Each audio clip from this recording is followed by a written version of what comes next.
CSO में आप सबकी सलामती हो। कलाम मुक़द्दस में से हम एक आयत पर थोड़ा सा गौर करेंगे, और ये आयत जो है ये हमारे जो सीनियर पास्टर तसव्वुर साहब हैं उन्होंने अपने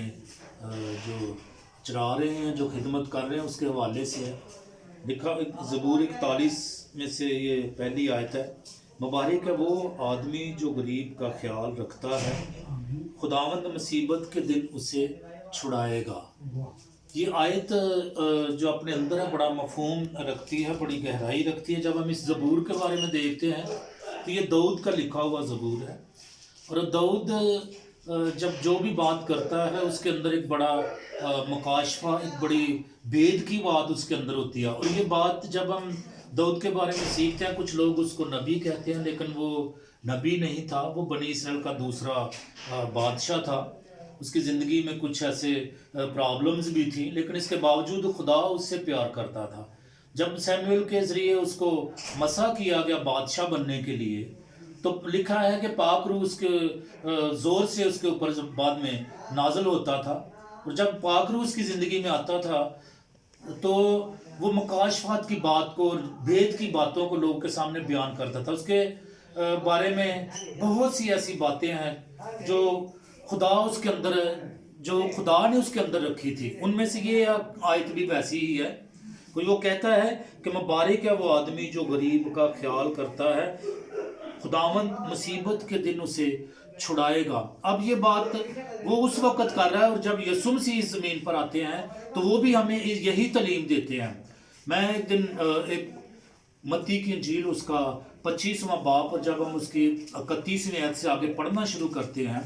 तो वहाँ पर बयान किया गया है कि जब खुदावंद इब्ने आदम जब अपने जलाल के तख्त पर बैठेगा और जलाल में आएगा, फरिश्ते उसके साथ होंगे, और वो सब कौमें उसके सामने जब हाजिर की जाएंगी, तो लिखा है कि जैसे चरवाहा बकरियों को भेड़ों से अलग करता है, उसी तरह खुदा अपने लोगों को अलग करेगा, जुदा करेगा। तो लिखा है कि वो अपने भेड़ों को अपने दाहिने तरफ और बकरियों को अपने बाएं तरफ खड़ा करेगा। और जब वो बाएं तरफ वालों से कहेगा कि ए मेरे दाएं तरफ वालों से कि ए मेरे बाप के मुबारक लोगों, और वो बादशाही जो बनाए आलम से पेशतर तुम्हारे लिए तैयार की गई है, वो मिराज के तौर पर लो, क्योंकि जब मैं भूखा था तुमने मुझे खाना खिलाया, जब मैं प्यासा था तुमने मुझे पानी पिलाया, जब मैं नंगा था तुमने मुझे कपड़े पहनाए, जब मैं कैद में था तुमने मेरी खबरगिरी की, जब मैं मुसाफिर था तो तुमने मुझे मेरी देख रेख की। इन सारी बातों के अंदर जब मैं इसको पढ़ा तो वो जो रास्तबाज थे वो कहते हैं क्या खुदावंद कब हमने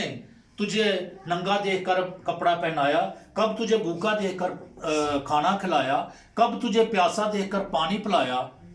तो उस खुदावंद उससे कहेंगे कि जब तुमने मुझसे छोटे से छोटे मेरे भाई के साथ ये सब कुछ किया तो मेरे साथ किया। तो आज हमारी जिंदगी, और यहाँ इस बात के अंदर बड़ी वसी तर बात है कि हम यहाँ देखते हैं, यहाँ पर किसी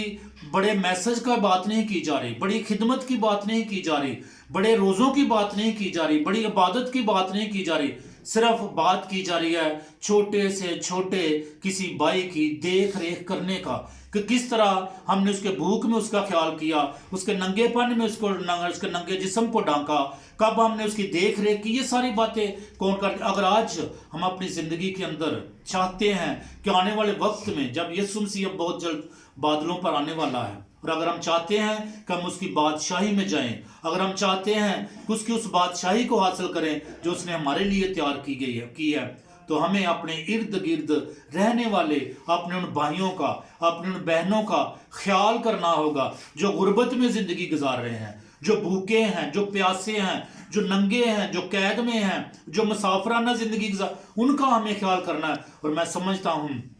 कि जो खुदा के खादम पास्टर तसव्वुर इस वक्त काम कर रहे हैं वो बिल्कुल खुदा के कलाम के मुताबिक बात कर रहे हैं। जब लूका की इंजील उसका जब हम 10वां बाब देखते हैं तो वहां पर लिखा है कि एक फरीसी ने आकर खुदावंद से पूछा,